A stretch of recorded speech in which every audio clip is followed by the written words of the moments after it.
Here's Mitchell. I think that's a 2. Doesn't go.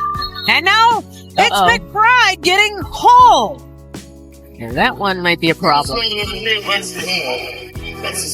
Indiana just taking shots to the face. The Indiana Fever limped into Minnesota looking less like a team and more like a patchwork survival project. 5 key players already out, rotation shredded, and every possession a stress test on whoever was left standing. Caitlin Clark still shelved with that nagging groin injury. Sophie Cunningham, done for the year. Chloe BBY, Sydney Coulson, Ari McDonald, all sidelined. And Odyssey Sims dragging one good leg still suited up because the roster was that thin and the fight meant that much. But the reward for all that grit, a gut punch straight from the nightmare section of the rulebook. Lexie Hull takes an elbow from Kayla McBride, drops clutching her face, and somehow she's the one whistled for the foul. The whole arena's temperature spiked. Fever fans were boiling, and you could practically picture Caitlin Clark watching from the sidelines, seething, asking the same thing everyone else was. How does this keep happening? So I'll throw it to you, why do the refs keep swallowing their whistles against the Fever? Drop your thoughts in the comments. Let's talk. And Hull is checking her jaw. Let's see that one again. Kayla McBride goes up, grabs the board, and she wants to get free because Hull has her kind of wrapped, and boy, that's a hard swing. They're going to review it. On-text matters. Indiana didn't just show up short-handed, they arrived hollowed out. Clark's been out for more than a month. Sophie's season wrecked by injury. Chloe BBY's knee barking. Coulson torn up by an ACL. Ari McDonald shut down with a foot injury. That's not just absences, that's an entire starting lineup erased before the ball even goes up. Odyssey Sims, she's on a hardship contract. The backup to the backup to the backup point guard. She went straight from the triage table to live fire minutes because there was literally no other option. That's not bad luck in the schedule. That's survival basketball. And survival comes with a price. Every drive demands more fuel than the tank has. Every rotation runs a half beat late because these lineups have never truly played together. And every single mistake? It doesn't just show, it gets magnified under the harsh spotlight of a playoff race. The Indiana Fever's injury bug is getting into spooky territory. It seems like there's a new player every single day that's getting injured. Right now, they have Caitlin Clark out, not sure if she will be returning this season. Sid Coulson out with a season-ending ACL tear. Ari McDonald out with a season-ending fracture in her foot. Sophie Cunningham out with a season-ending MCL tear. And then just today, before the game, they announced that Chloe Bibby would be out with a knee injury, and basically they just said it's soreness and they're just playing it safe. Injuries don't just strip away talent, they unravel structure. Overnight, the Fever's guard and wing depth vanished, leaving Lexie Hull and Kelsey Mitchell to morph from scorers and stoppers into Iron Woman engines. 2 nights earlier, also against Minnesota, Hull went the distance. Career-high 37 minutes, 23 points. Not as a luxury spark, but because there was no safety net.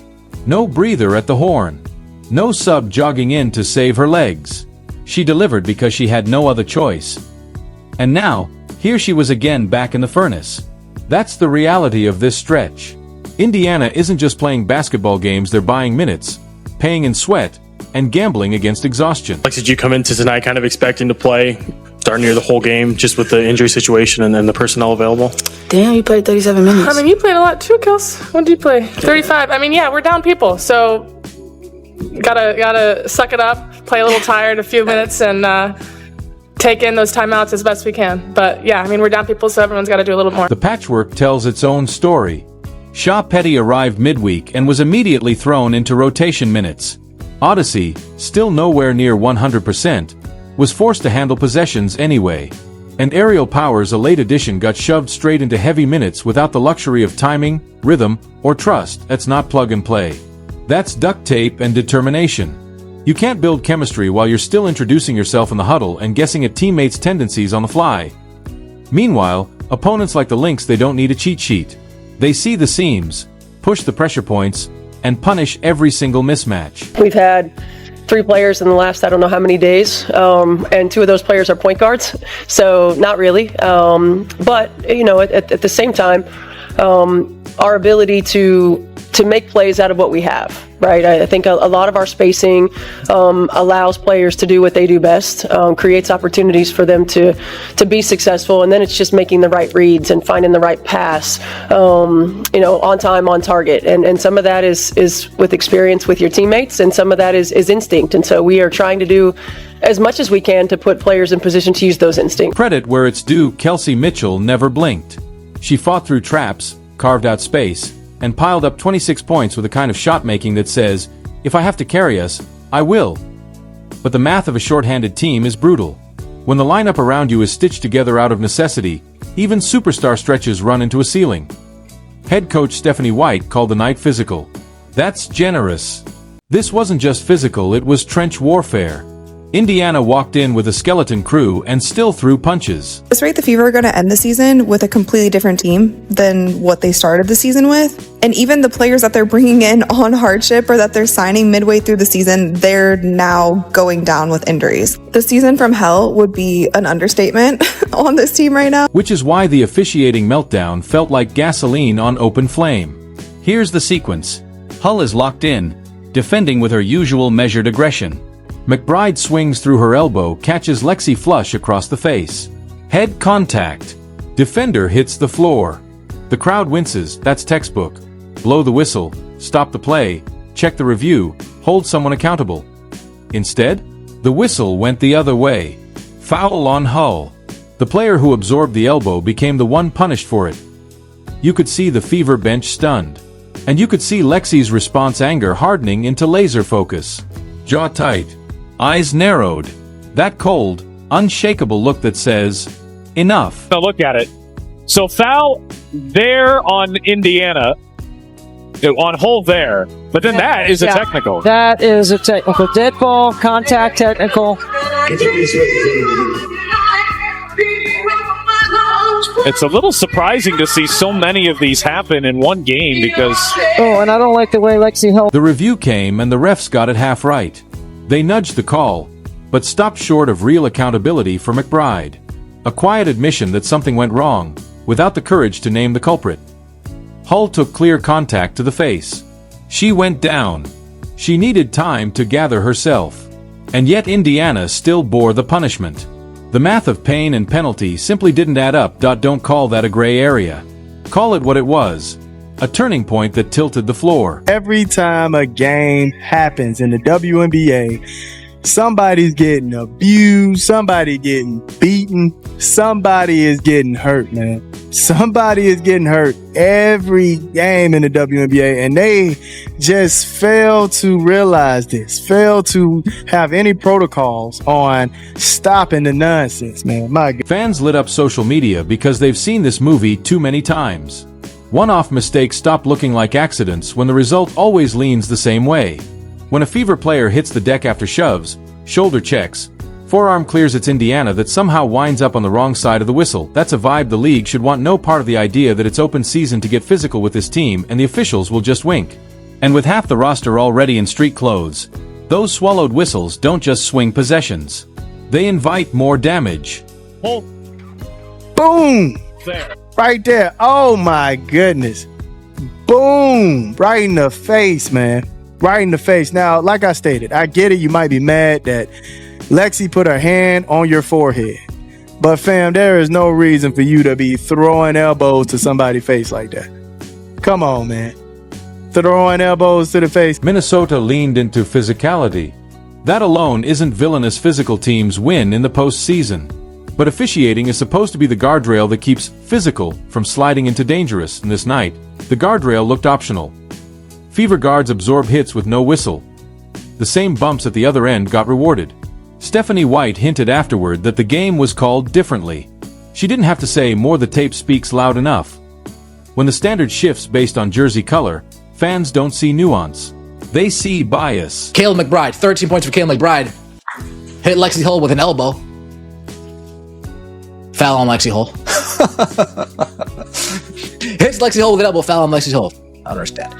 For Lexie Hull, already logging career-high minutes under career-high pressure, that elbow wasn't just contact.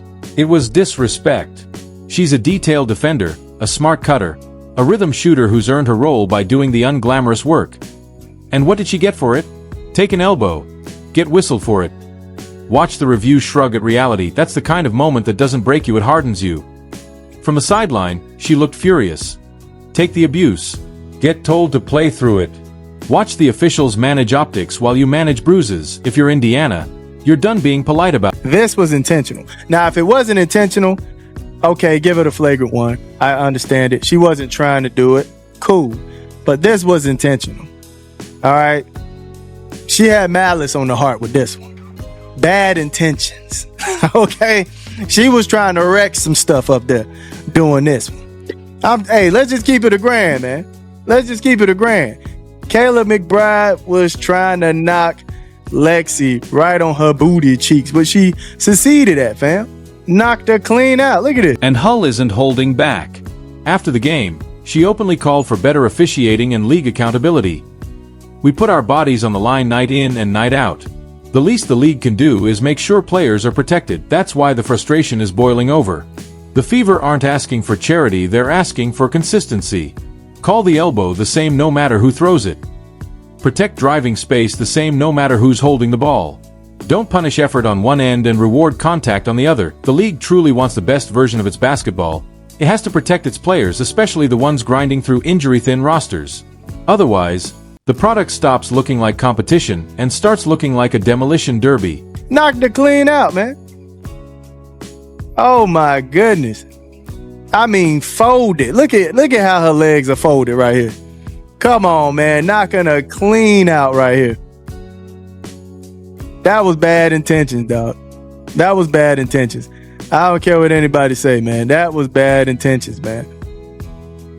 And the refs have to do something about it. You have to make sure that players don't feel comfortable getting out of pocket and doing things like that. You'd expect a team missing half its roster to wave the white flag. Indiana didn't. Instead of folding, they pushed back with grit and defiance. Kelsey Mitchell carried the weight again, 26 points, counterpunching every Lynx run until exhaustion finally dragged at her legs. She was the lifeline in a game where every possession felt like a fistfight.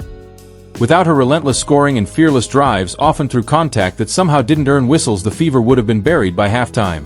Mitchell's fire kept them alive, kept them swinging, and set the tone for the rest of the squad to follow.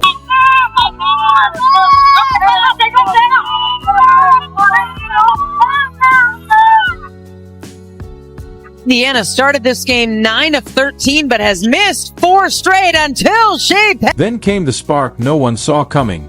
Shaw Petty, who had barely unpacked her bag before being thrown into major minutes, erupted for 16 points off the bench. That's not just a hardship signing eating up clock, that's a lifeline to walk into a locker room mid-chaos, with no chemistry, no rhythm, and still deliver like she'd been here all season. Shows exactly how desperate Indiana was for every ounce of help. And fans noticed. Petty's impact wasn't just on the scoreboard, it was proof that even emergency players are willing to go to war when the Fever are under siege.